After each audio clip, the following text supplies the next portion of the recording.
Good afternoon, welcome back to my channel Atasi Das ব্লগকে তোমাদের অনেক অনেক শুভেচ্ছা। কেমন আছো? ভালো আছো? আমিও ভালো আছি। এখন থেকে আমি আমার ব্লগটা স্টার্ট করে দিলাম। উঠেছি তো অনেক সকালে, কাজকর্ম তো করতে তো হবেই। চলো কি করি না করি প্রত্যেকদিন তোমাদের সঙ্গে শেয়ার করি, আর আজকেও করব। তার আগে পুরো ভিডিওটা দেখবে, কেউ স্কিপ করবে না। ভালো লাগলে অবশ্যই লাইক করবে, সাবস্ক্রাইব করবে, আর ঘন্টাটা বাজিয়ে দেবে। যখনই আমি নতুন নতুন ভিডিও ছাড়বো তোমাদের কাছে নোটিফিকেশান চলে যাবে, তোমরা টুক করে দেখে নেবে। চলো দেখতে থাকো, সাথে থাকো। হ্যালো ফ্রেন্ড, চলো খেতে বসে গেছি। গরম গরম ভাত আর মাংস দেখতেই পাচ্ছ, আর সাথে আছে পেঁয়াজ আর বেগুন সেদ্ধ। চলো খেয়ে নিই, পরে আসছি তোমাদের সঙ্গে কথা বলতে, নিলে আমার ভাতটা ঠান্ডা হয়ে যাবে। দেখো খেয়ে দিয়ে উঠে বাসনগুলো মেজে বেসিনে ধুয়ে নিচ্ছি, আর খেয়ে দিয়ে ও বেরিয়ে গেছে। আর এখন আমার কোনো তাড়া নেই, ধীরে স্থিরে কাজ করলেই হয়, সেই জন্য আমি খুব আস্তে ধীরেই কাজ করছি। আর এখন আর বিশেষ কোনো কাজ নেই, এই বাসনগুলো মাজার পর আর তেমন কোনো কাজ নেই। একটু বসে ফোনে গল্প করব, আর তারপর তোমাদের সঙ্গে কথা বলবো।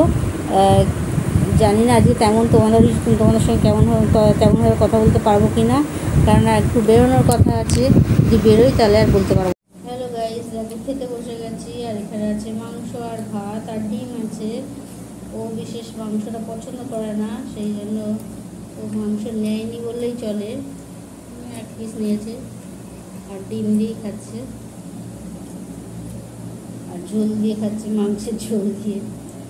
আলু ঝোল খাচ্ছে না। আর আমি মাংসের ঝোল, আলু মাংস আর একটা ডিম, মাংসের ঝোল দিয়েই খাবো।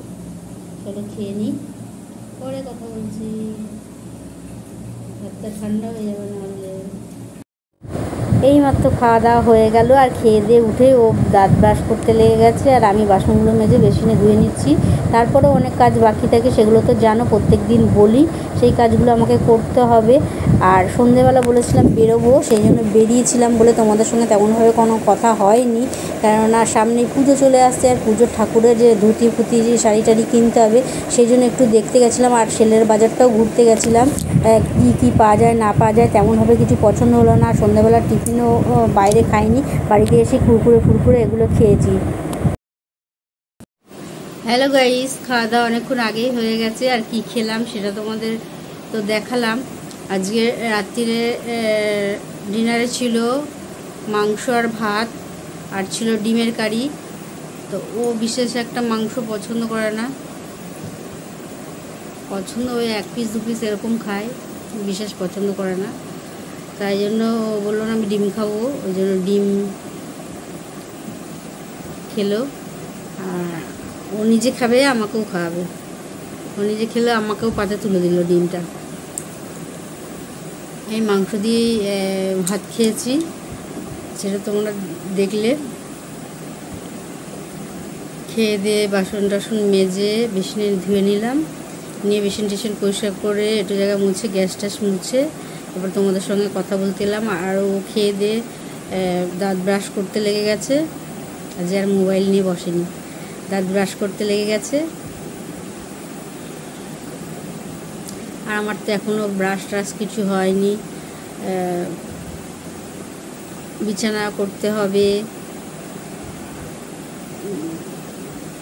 অনেক কাজ বাকি আছে এখনও, তেমনভাবে কিছুই হয়নি।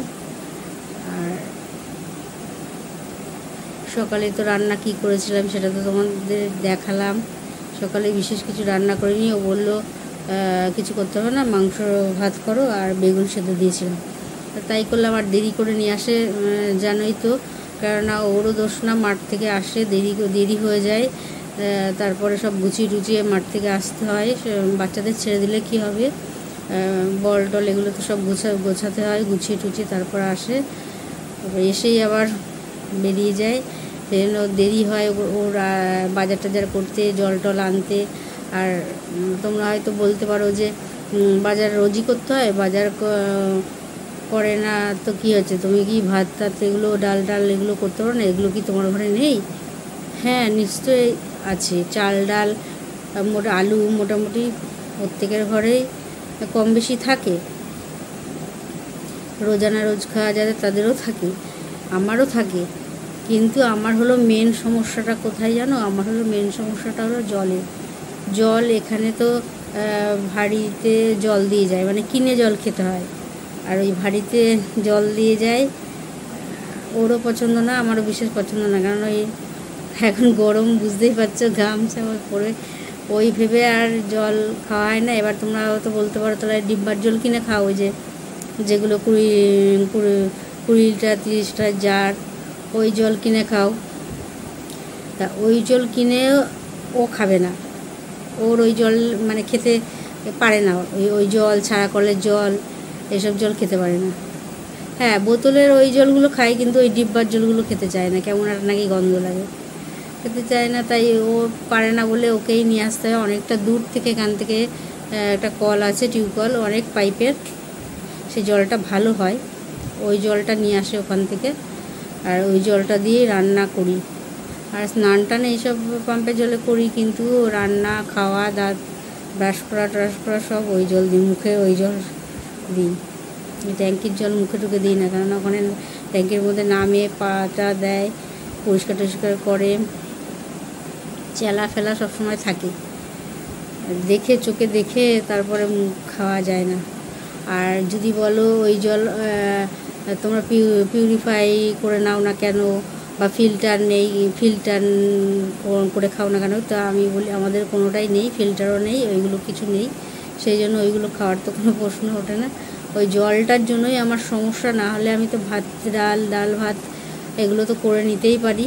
আর করে নিলেই কী হবে, সে করে নেওয়ার পর ও আবার বেলা করে মাছ টাছ যাই হোক আনবে, তখন আমায় ডবল করতে হবে। এই গরম যা পড়েছে, এই গরমের মধ্যে ঘেমে নে, এই তো ঠান্ডা গরম লেগে যায় না, পুরো ভিজে চপচপ হয়ে যায়, তারপর আবার করতে হবে দুবার করে। ওই জন্যই অপেক্ষায় থাকি কখন আসে, একবারেই করে নিই। ওই জন্য আর একা করতে হয়, জানোই তো, সবাই একা করে, অনেকেই একা করে, কিন্তু একা করলেও কি বেটে কেটে রান্নাটা করা বেশিক্ষণ লাগে না, কাটা বাটা এগুলোতেই সময়টা বেশি লাগে, আর যারা করে তারা জানে। রান্নাটা নাড়লাম আধ ঘন্টা 1 ঘন্টার মধ্যেই হয়ে যায়, কিন্তু কাটতে বাটতে এগুলোতেই সময় অনেকটা লেগে যায়। চলো, ওই জন্য আর কি বলবো, বিশেষ তেমন কিছু আর বলার নেই। আর ব্লগটা বেশি বড়ও করব না। আর কালকে ভালো খেয়েছিলাম, আজকেও ভালো খেয়েছি, 2 দিন ধরে জানি না, ভালোই খাচ্ছি, আর ভালোই রান্না হচ্ছে। আর আমি মোটামুটি রান্নাটা ভালোই করি, মুখে দেওয়া যায়, যেই খাক মুখে দিতে পারবে আমার রান্নাটা, সেই জন্য নিজের রান্না নিজের প্রশংসা করছি। চলো, আর বেশি প্রশংসা করে লাভ নেই, আজকের মতন ব্লগটা এখানেই শেষ করি। Good night.